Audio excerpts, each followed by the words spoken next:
নমস্কার বন্ধুরা, সকলে কেমন আছেন? আশা করছি সকলে অনেক ভালো আছেন। প্রতিদিনের মতো আমি আজও একটি নতুন রেসিপি নিয়ে হাজির হয়েছি।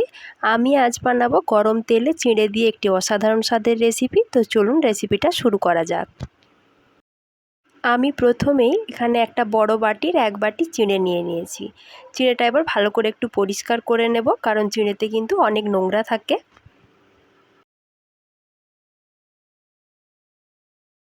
এরকম একটা ঝুড়িতে চিড়েগুলো আমি ঢেলে নিচ্ছি। এবার একটু চেলে নেব যাতে নোংরাগুলো সহজে বেরিয়ে যায়।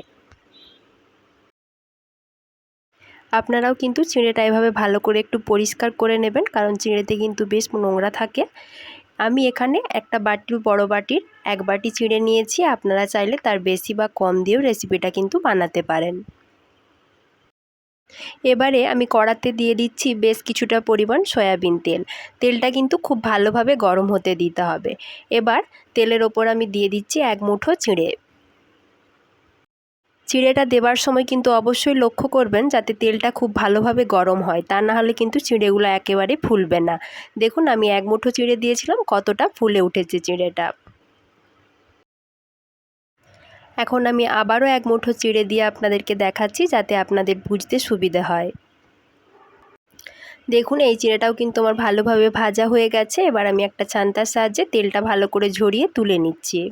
এই চিড়েটা ভাজা হতে কিন্তু একদমই বেশি সময় লাগে না, মাত্র কয়েক সেকেন্ডের মধ্যেই চিড়েটা ভালোভাবে ভাজা হয়ে যাবে এবং ফুলে উঠবে। এবার আমি দিয়ে দিচ্ছি বেশ কয়েকটা লাল বাদাম। এই বাদামটাও আমি তেলে ভালো করে ভেজে নেব। বাদামটা ভাজতে কিন্তু অল্প একটু সময় লাগে। এই সময় কিন্তু গ্যাসের ফ্লেমটা অবশ্যই মিডিয়ামে রাখবেন, দিয়ে ভালো করে বাদামটা ভেজে নেবেন। দেখুন বাদামটা ভালোভাবে ভাজা হয়ে গেছে। এবার বাদামটাও আমি ভালো করে তেল ঝরিয়ে তুলে নিচ্ছি। এবার আমি ছান্তার ওপর দিয়ে দিচ্ছি কয়েকটা কারি পাতা। কারি পাতাটা ভালো করে ভেজে নেব। আপনারা চাইলে কারি পাতাটা দিতেও পারেন বা নাও পারেন। কারি পাতাটা ভাজবার সময় অবশ্যই সাবধানে ভাজবেন, তা নাহলে তেল ছিটকে কিন্তু গায়ে লেগে যেতে পারে।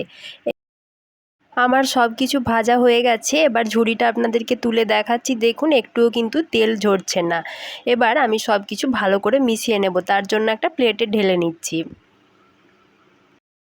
আপনারা চাইলে কিন্তু এর সাথে চানাচুরও মিশিয়ে নিতে পারেন, তবে আমি চানাচুর দিচ্ছি না। আমি এর সাথে দেব অল্প পরিমাণে একটু লবণ আর একটু আমচুর পাউডার। আপনারা চাইলে আমচুর পাউডারের পরিবর্তে কিন্তু চাট মশলাও দিতে পারেন।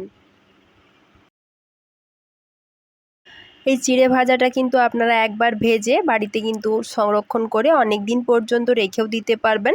এটা হালকা ফুলকা কিছু খাবার হিসেবে বা বাচ্চাদেরকে টিফিনেও কিন্তু দেওয়া যায়। এটা খুবই হেলদি। তো বন্ধুরা, আমার আজকের এই সহজ চিড়ে ভাজার রেসিপিটি কেমন লাগলো তা কিন্তু আপনারা কমেন্টের মাধ্যমে জানাতে একদমই ভুলবেন না। আর ভালো লাগলে অবশ্যই একটা লাইক করবেন। আপনারা লাইক করলে আমি অনেক বেশি উৎসাহিত হই পরবর্তী ভিডিও বানানোর জন্য।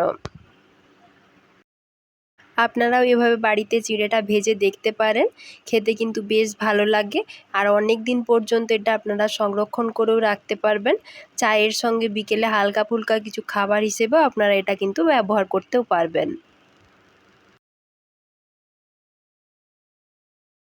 যারা আমার চ্যানেলটিকে অলরেডি সাবস্ক্রাইব করে দিয়েছেন তাদেরকে জানাচ্ছি অসংখ্য ধন্যবাদ। আর যারা এখনও সাবস্ক্রাইব করেননি তারা প্লিজ চ্যানেলটিকে সাবস্ক্রাইব করে দিয়ে আমার পাশে থাকবেন এবং পাশে থাকা অল নোটিফিকেশন বেলটিও অন করে দেবেন, যাতে চ্যানেলে নতুন রেসিপি দেওয়া মাত্রই সবার আগে আপনার কাছে নোটিফিকেশন চলে যায়। আজকের মতো কিন্তু এই পর্যন্তই। আবারও দেখা হবে খুব শিগগির নতুন কোনো রেসিপি নিয়ে। সকলে ভালো থাকবেন, সুস্থ থাকবেন। ধন্যবাদ।